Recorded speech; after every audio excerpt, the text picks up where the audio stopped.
Hello everyone, here is the Dual Zone 2023 Carrier Comforts Revisited.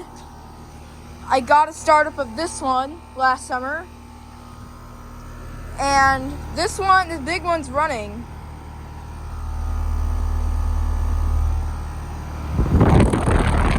Yep, it's got an Emerson Copeland scroll down there.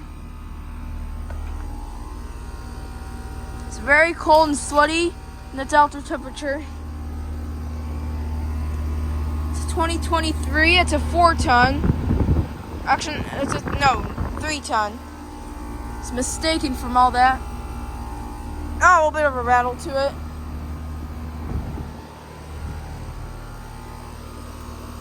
And then there's a small one.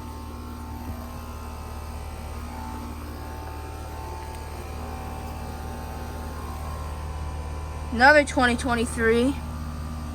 This one's a 2-ton. Now it's a 4-ton. Oh yeah, very big. So yeah, thank you for watching. Over and out. Alright, here's a good shot. Thank you for watching. Over and out.